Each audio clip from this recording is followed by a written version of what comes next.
let's get into it. Let's do this. My cat is being very annoying.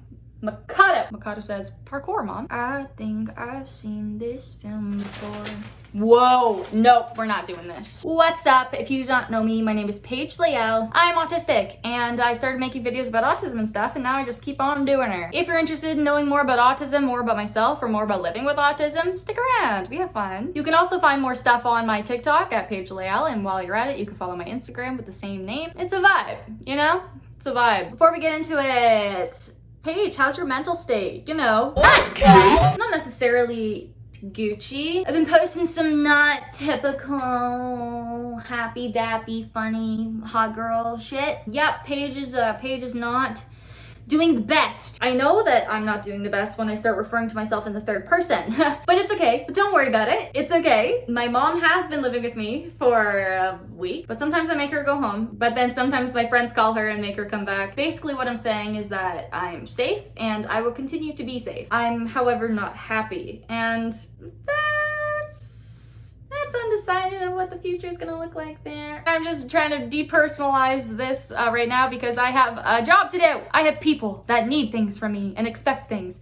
And if I stop doing stuff because I'm sad, I will never do anything ever again because I'm constantly sad. Just let me post about, you know, my sad stuff at the same time. If that's cool, that's the life. I don't want to fake shit for ya. But good news, I have an appointment with a psychiatrist in a month to potentially get ADHD medication, because I think after years I finally convinced my doctor that treating depression is a side effect. You can treat my depression as much as you want. I'm still gonna be depressed as long as we're not treating my ADHD. The only reason I'm diagnosed with depression is because I wanna, you know, and that doesn't necessarily mean you're depressed. I'm like, I can't do anything. My doctor's like, oh, you have low energy? We'll check your iron. Oh, your iron's fine. That's so weird. I'm like, yeah, I don't have low energy. I just have such bad executive dysfunction. All the thoughts are in my head and they're just going blah, blah, blah, blah, blah, blah, and I can't focus on one thought and I don't know what to do. And so I just sit there paralyzed by all the thoughts and the energy in my head, and I just cry and get stressed because I don't know what to do. I can't do it. Why do you think I have to plan out my whole day, doctor? Because if I don't plan what to do, nothing will happen because there's too many thoughts. Anyway, I think I finally explained it a good way to my doctor about how my brain's working. Then he's like, I get it now. It's not just depression. Doctor, I am diagnosed with so many things, and you're like, depression is the one I'm going to focus on. Depression is a side effect of autism and ADHD, my dude. As you can see, I'm holding up great. As you can see, I'm so chill and not irritated and not upset at all. I'm so good. But the show must go on. In my last video, which is all about sensory issues, if you want to go check her out, I asked you guys if there were any questions that you wanted me to answer, because I know that there are, and I don't have a lot of time to respond to everyone individually, but a lot of your questions are very similar, if not the exact same. So I thought I would ask you in the comment section of the last video if you would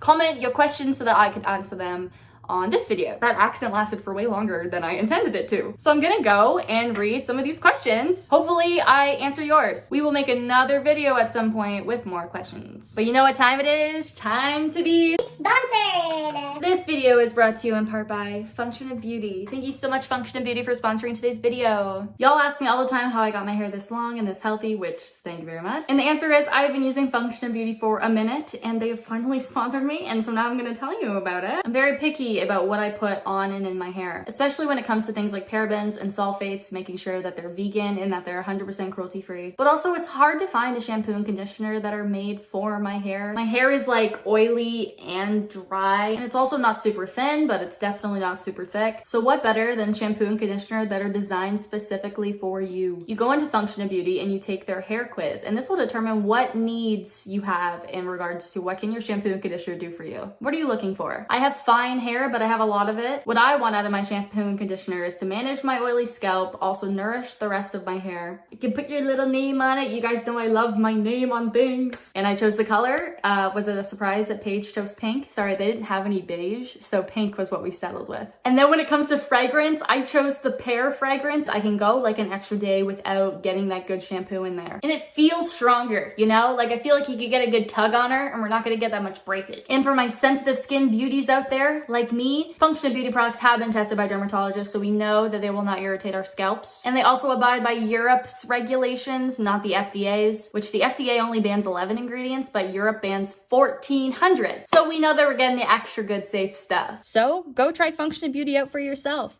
Use my link and get your first custom formula for 50% off. So make sure you guys click the link down below in the description. You can customize your own hair care routine and we can twin. Thank you so much, Functional Beauty, for sponsoring today's video. You guys are the best and I love you very much. So now let us get into the rest of the video. Okay, let's read some questions. Question number 1. Do you have a therapist that specializes in ADHD? I'm gonna call it that from now on.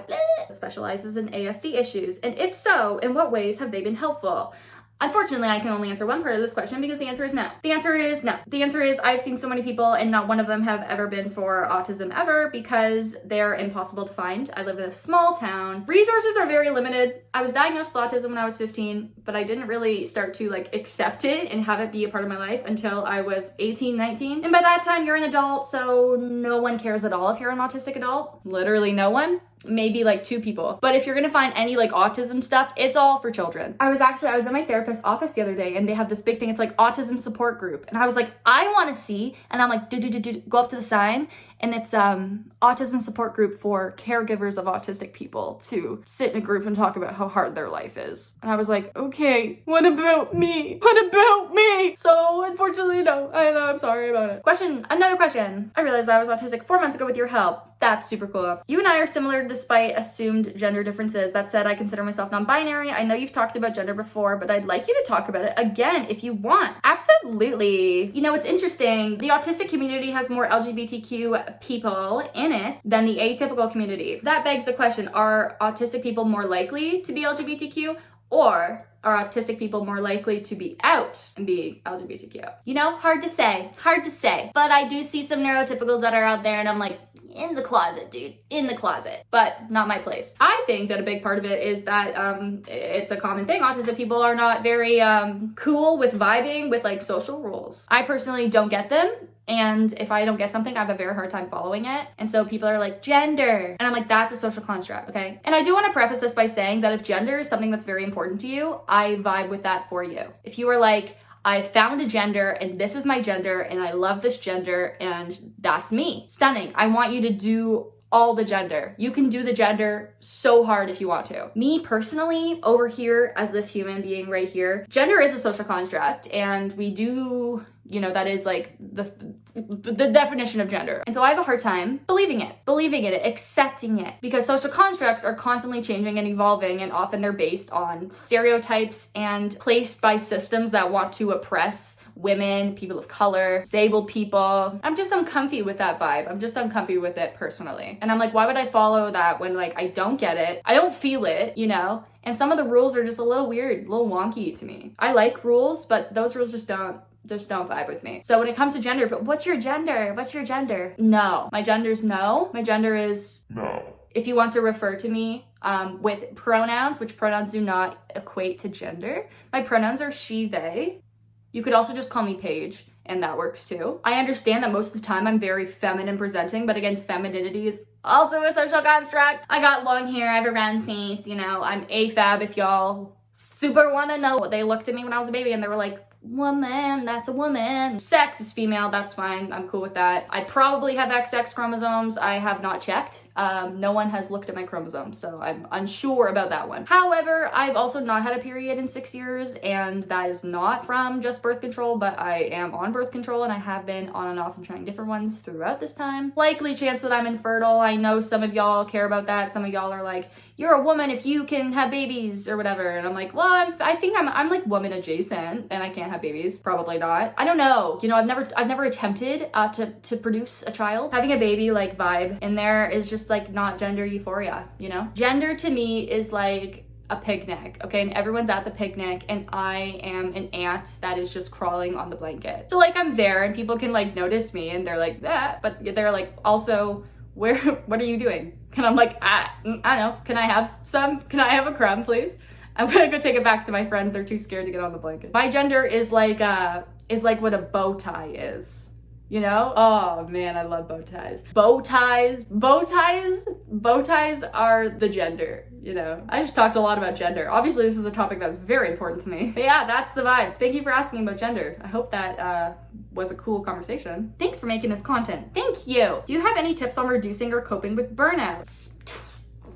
You know, so my number one tip with coping or reducing burnout is don't get there in the first place. Once you're in burnout, it's a little hard to do your thing. I personally have been in burnout for periods of a few hours to a few days to a few years. Yeah, some things for me personally that get me to burnout is being in public a lot. So that includes like various complex noises, bright lights, having to mask for a long period of time, and also usually confusion for me. If I'm confused about something and I'm trying to find answers and I can't find answers, I get so emotionally frustrated that I burn out. And that's why I, you know, had a meltdown like every day at school my whole life. People were like, you're so dramatic. No, I'm just autistic and confused. But once you're in burnout, I would advise you to just be your autistic self. Don't mask for anybody. If they're gonna get mad at you, do you have the energy to even do it? You need some more spoons, you know? Get some spoons. Do your special interest things. Do things that work well with you sensorily. Wear the clothes that you need to, eat the foods that you need to, do the things that you need to that make you feel safe and comfortable and can recharge you. A lot of times for autistics, that's being alone. Oftentimes for me, when I'm in burnout, I am non-vocal, and so in those cases too, I know basic sign language commands, and my friends and family also do as well, or I have AAC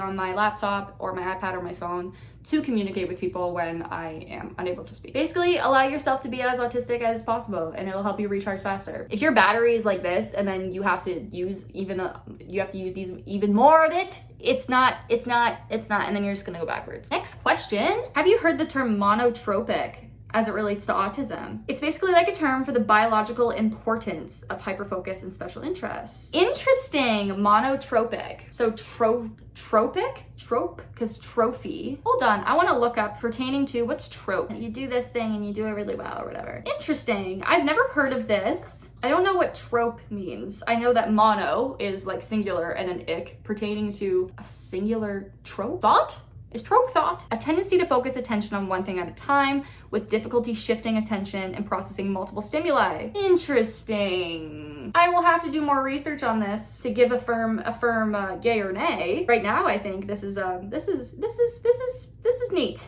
This is neat. Monotropic refers to a phenomenon a material can exist in multiple forms, but only one of it is stable at all temperatures and pressures. Oh, I love science. Well, that is definitely cool. I think one thing about like depathologizing autism, there's negatives and there's positives. I think it can also depend on you personally and how you want to perceive yourself as an autistic person. Whereas autism is a natural part of the human experience, a natural part in neurodiversity. And however, we do not live in a world that currently accepts or accommodates us. You know, like there once was a time where everyone had all these, you know, different stuff going on with their brain, but they were all utilized to like their potential and what they needed or could do for the benefit of society. That is not the world we live in right now.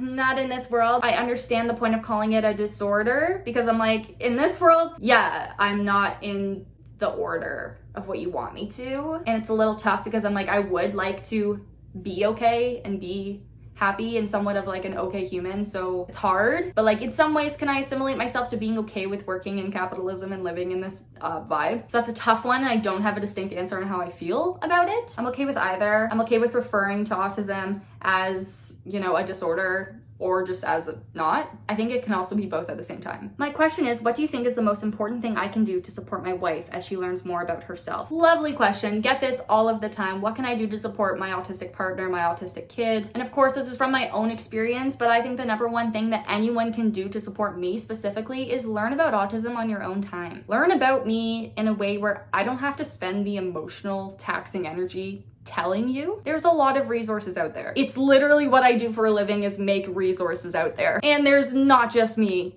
Keep on looking. There's tons of autistic people that are out there making content, trying to be relatable in a way that's educational. Because I'll tell you that when I was first diagnosed, I did not know anything about autism, and neither did anyone around me. And so nothing changed except I started to let myself be more autistic, because I'm like, I understand why I do these things now, and they're not negative. So I'm going to keep doing them because it's what I need and want to do. And the people around me were like, well, what are you doing? And I'm like, I don't know, okay, but it's right. But once people around me started learning about autism on their own time, started listening to people like me, people that are out there talking about autism online, you know, not like caregivers of autistic people, but autistic people, you know, to more understand the experience that I was going through that I couldn't explain yet.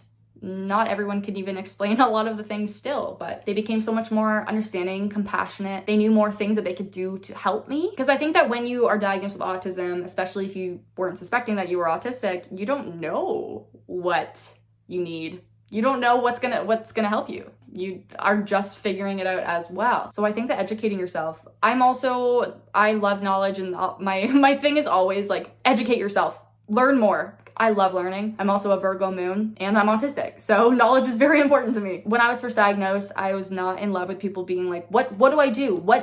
Tell me what's going on. What can I do? Because I had no idea. I had no clue. Sometimes I still don't know. I would like help in that emotional energy of figuring myself out. Can you also help me figure it out? Especially being diagnosed as a child and having my caregivers be like, what do I do? I'm like, I don't know. I'm 15. Like, can you help me? Can you also do this so I don't have to as well? Can you figure out what I'm doing? You've been alive a lot longer than I have, and I don't know what's going on. And it makes me a little upset at times that people did not do that and that I had to do that for myself. But that's why I'm here and why I do what I do. I hope that helps, and I hope that helps your wife. What advice would you give to anyone going through the diagnosis process later on in life, having a really hard time? You know, I would say that if you think that you are autistic, advocate for yourself as well as you can. I know that it's hard. If a diagnosis is super duper important to you, then advocate for yourself as much as you can. Keep going, find someone who's gonna help you. I understand that a diagnosis opens up a lot of doors, a lot of chances for medication, for therapy, for financial aid. But if it's not for that, if it's just for you to know that you're autistic, and if it's really, really hard for you doing this whole process, remember that a self-diagnosis is okay. The point of a diagnosis is to help you. And so if going through this whole process isn't going to help you in the end, you know, you don't have to. You're allowed to just sit back and be like, I'm pretty sure I'm autistic. And when I do these coping things that like people are talking about, it makes me feel good and better. Yeah, you can do that for sure. We just want you to feel good. But if you're going through the whole process, just remember, try to be yourself. I know it's so freaking emotionally taxing. If you can have someone else there with you, I had my mother there with me. So then at times where I went non-vocal, she could also communicate some things and have a different perspective of what things were like in my childhood. I wish I knew more about the process. Unfortunately, I do not. My process was expedited quite a lot, considering that it was escalated and commenced when I was in a psychiatric hold at a hospital. And then they were like, ooh, what's going on with this girl? Oh, no one cares? No one's looking at her? No therapist, no medication, no diagnoses. You are a mess, so let's figure this out. Very fun. Oh my goodness, what is your body's reaction to alcohol? You know, very funny. I am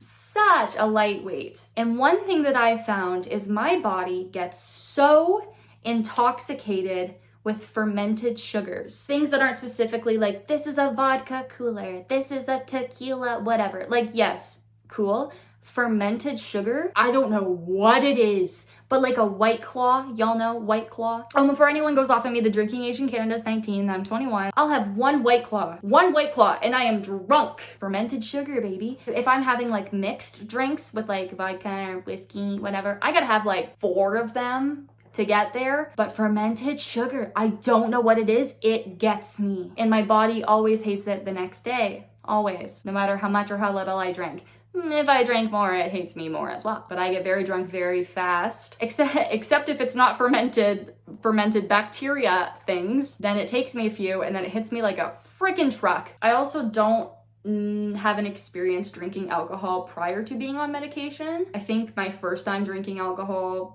I was like 14. I was with my parents, everyone chill. I wasn't on medication. I had like a little bit and I was like, that's disgusting. And then once I got on medication was when I started drinking a little bit more. And I've never been on a medication that says drink with this, it's fine. They all go, please do not drink. And then I take a shot to take my meds. Yeah, a little bias there. I'm interested to know if you feel like ASD has in any way impacted your relationships, platonic or romantic. Oh my goodness, the most. I would have a completely different relationship with every person in my life if I wasn't autistic. Questions like this, like, has ASD impacted this thing? Yes, I would have to say yes, because I'm autistic in every single situation. I would be a completely different person if I wasn't autistic. So the way that I would interact with my friends, with my family, with partners, would be completely different if I wasn't autistic. I have no idea what it would even be. I do know a couple things about myself, and they are, autistic things. I am an autistic person, so everything I do autistically. People that I have relationships with know that I need alone time, that I can go non-vocal at times, that they need to thoroughly explain things to me in steps and very literally, that I do not respond well to just being told things. I prefer them to be written down in order for me to remember, that I get very stressed out, that I'm not good with changes. I'm not good with people touching, moving, wearing any of my things. I like to be in control. I like to be in my own space. And these are things that impact my life very greatly. And so the people that want to be in my life and have a big part of my life understand that, accept that, and adapt to that. I also can adapt and bend the boundaries depending on how much I trust and love the other person and how trustworthy they are, with knowing that if I can be a little bit more flexible with this boundary, I know that I'm going to be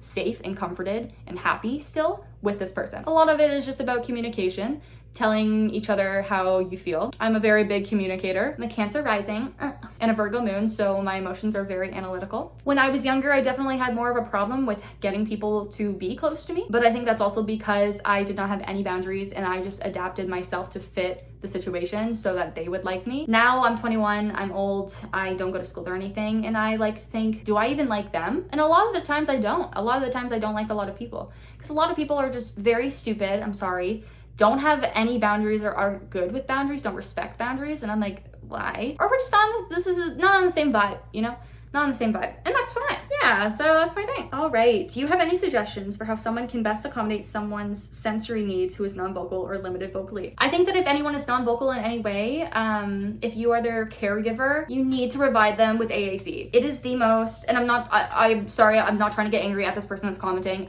absolutely not. Just the whole thing of this frustrates me because it's far too often that I see parents of autistic children or parents of any child that is non-vocal, and he has no methods of communicating his needs at all. Speech is not the only method of communication. So if there is not, something on an iPad or a phone, buttons to press that they can input their needs, that needs to be a thing. Stickers, cards, or something that they can touch or point to that have their needs, that needs to be a thing. Sign language, writing, typing, are those a thing? Are those available? If you cannot understand their needs based on their body language, their actions, what emotions they're showing you, then they need to have a way of both of you being able to communicate in a way that makes sense to both of you. It is an absolute utter myth that non-vocal people have nothing going on upstairs. People that are non-vocal, their brains still gone.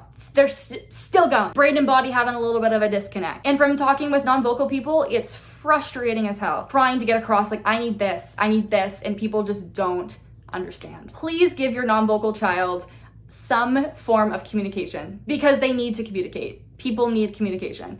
There's a lot of ways to communicate that aren't vocally. So that's my best tip. And when it comes to sensory needs, same as anyone, they'll let you know. If you give them the option to let you know, they'll let you know. And I also think the thing that people don't really get is if you're not supplying non-vocal kids or people in general with methods of communication, the only method of communication that they will be able to use is their body. What's that gonna look like? Not super fun for everybody, I'll tell you that. And if you don't understand what they're trying to portray with their body, with their emotions, with their actions, or if any of those things are harmful, it's not a good relationship. So AAC is the winner. Have you ever considered getting a service dog? Very interesting. I have a 2.5-year-old German Shepherd who I got for the purpose of training her to become a service dog. I started training her at about 3-4 months old, and we trained for maybe a year. And I mean, we still continue to train to this day, but after that year, I kind of got the vibe that Macy was not going to be the best service dog. Don't get me wrong, she's a freaking genius and she loves me to death, and that's amazing. But I had to go away to university and she was so little and I wasn't comfy with bringing her out in public yet, so she would stay with my parents and I would come home every weekend. And I had a list of rules for my parents to follow because you cannot do some things with a service dog. And when I would come back, she was doing those bad habits and she could not get trained out of them. Shepherds especially, so good with routine. Routine is a thing that they know that they will follow. And Macy was created a whole new routine when I was gone. And when I came back, she was like, I have a routine and I need to do it. Cool, Mace. Well, that's not really gonna work for me, bud. She's like, I don't know anything. I'm a dog, so this is what I got. She also has so much energy, so much energy. And after she turned about 1.5, she started displaying very dominant traits, especially with other dogs. It hasn't necessarily got to the point of aggression. She's never bit another dog. She has growled a few times, but she's very dominant and I'm nervous and we work on that every day. But that's just not a thing that I want her to have to do in public. That's not a thing that I'm willing to do in public either, is have to watch out for that. That's just another stress thing for me. But around the house, Macy does help me a lot. Would I consider getting a service dog like one day? Potentially. I also have a hard time with work, doing more things. I have a lot of things to do all the time, and doing more things is not fun for me. And so at this moment, would I want to get another service dog and train it? No, I don't have the time or the energy. Puppies are a lot, dogs are a lot. I'm just gonna have Mace for right now. Do you find that senses ever mix with each other? Something sounds the way wood looks, smells the way a color feels, etc. I've been trying to dive more into that because smells can feel a certain way in my body. I've had smells make me feel something here, make me feel something in my stomach, make me all of a sudden start crying. I've had smells that made my hands tingle. Of course, smells that taste like something or tastes that smell like something, your nose and your mouth go hand in hand. I don't think I've ever had anything related to sound though. I don't think I've heard something. Sometimes sounds look like colors, but I don't know if that's just me associating it, because I also do a lot of associations, like the number 7 is also Wednesday, is also yellow, is also a hockey player who is like really proud of himself, you know? Like pink, the color, she has a personality. She is about, 8 years old, she's got blonde hair, she's wearing a little dress, she's got a high-pitched voice. I do associations like that, so I'm not sure if that's anything like, oh, I'm seeing it for sure, and that's a synesthesia thing, or whatever it's called. It could just be me having a weird sense of whatever. Hello friends, this video got surprisingly long really quick, so we're gonna cut it off here. I know I only answered a few questions, but I do tend to ramble on a little bit, so I'll be making sure to do a lot more videos like this. Keep commenting your questions and I will answer them eventually. Thank you to everyone who asked me a question. I love you guys so much. Have a great day and I will see you next week. Bye.